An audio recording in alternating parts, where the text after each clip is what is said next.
the beautiful Jewish community that's been living there for thousands of years.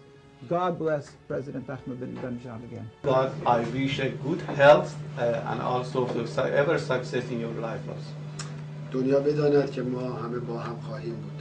The world should know this fact that we will remain together. By God willing. God willing, you will be successful.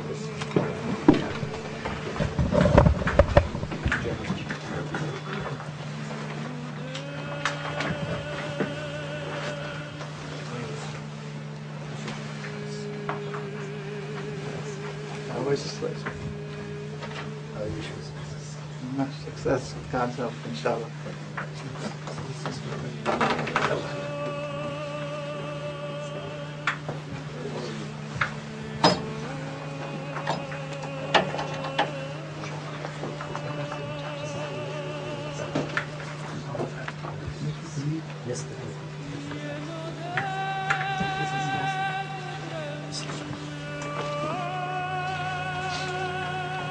Pleasure and honor to meet such a strong believer in the Almighty.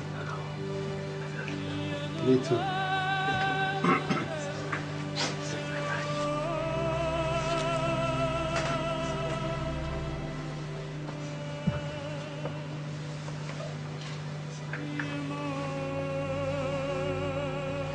Knock.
This ideology was put forward at the end of the 19th century by the Austrian Jewish journalist Theodor Herzl. Zionism was a nation-state ideology which aimed at the foundation of an independent Jewish state.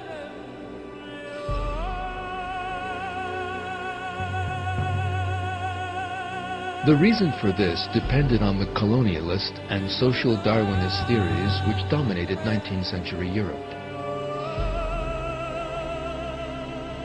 According to these theories, the industrialized nations of the West had the right to colonize less developed nations. This was envisioned as a natural result of the concept of the struggle for survival between nations predicted by Darwinism. The Jews who put forward the idea of Zionism approved of this 19th century European error and constructed their own ideologies in the light of it. That is why racism became a part of Zionist ideology.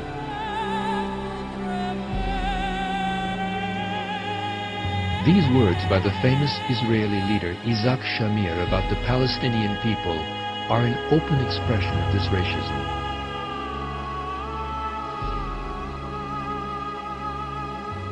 It is unacceptable that nations made up of people who have only just come down from the trees should take themselves for world leaders. How can such primitive beings have an opinion of their own? Menahem Begin, who took part in bloody terrorist attacks in the 1940s and later became Prime Minister of Israel, had no compunctions about referring to the Palestinians as two-legged animals.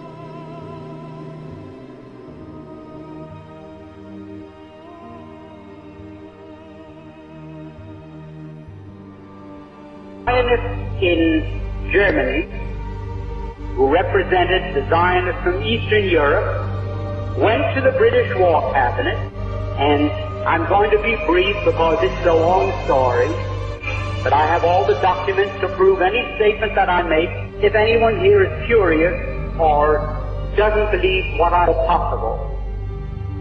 The Zionists in London went to the British War Cabinet and they said, look here, you can yet win this war.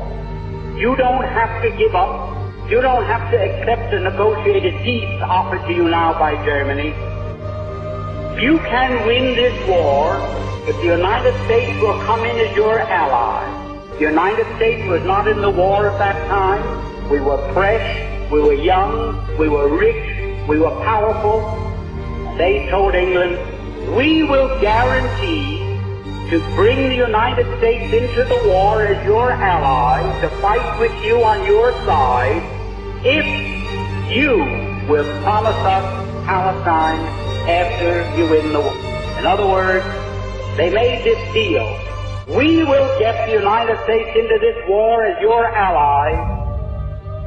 The price you must pay us is Palestine after you have won the war and defeated Germany, Austria-Hungary, and Turkey.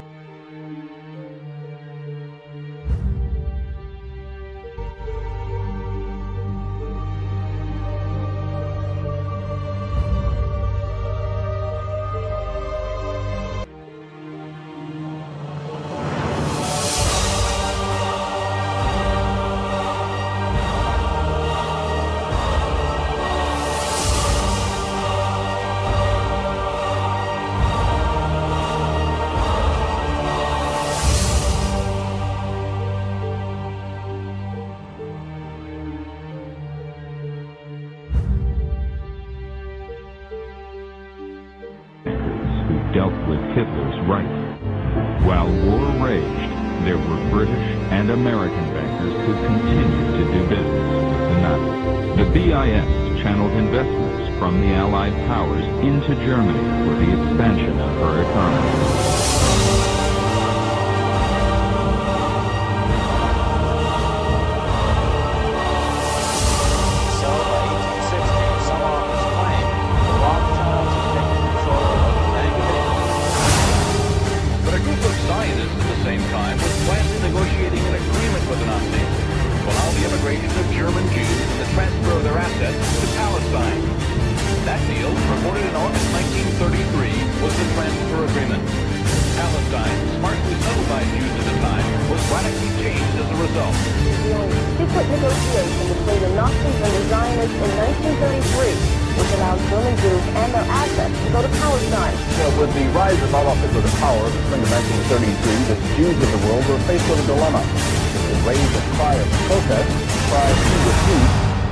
Make a deal with Hitler, a deal that would bring a step closer their dream of an independent Jewish state. And perhaps the fourth and most prevalent myth has been that of Zionism as the moral legatee of the victims of the Holocaust.